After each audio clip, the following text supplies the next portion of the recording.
ବର୍ତ୍ତମାନର ये बड़ खबर काउडिया को नहीं जाउथबा गाड़ी दुर्घटना 5 जण काउडिया गुरुतर कुजंग फतेपुर अंचल काउडिया महादेव को जल लगी करी फेरुथबा समय कटक पारादीप रास्ता कोटकणा छक निकट में बाबा गोरखानाथ हुंडी बाक्सरी भारसाम्य हराई बाड़े हिला बुलबम गाड़ी गाड़ी में 21 जन काउडिया मध्य 5 जन गुरुतर होता बेले अन्य माने समस्ते आहत होता खबर मिली। आहत एवं गुरुतर मानक मणिजंगा गोष्ठी स्वास्थ्य केन्द्र में भर्ती करा डाक्तर चिकित्सा करुवा बेले अत्यधिक गुरुतर मानक जगतसिंहपुर जिला मुख्य चिकित्सालय स्थानांतर करा जायछि। आहत मानक मध्य 6 जन महिला और 2 जन शिशु रहिछन्ति।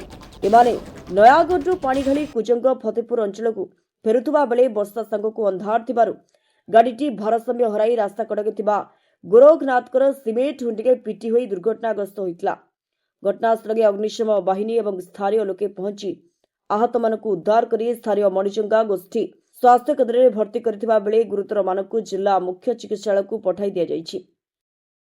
जगतसिंहपुर जिला प्रतिनिधि संग्राम किशोर पटनायक रिपोर्ट स्वतंत्र ओडिशा लाइव।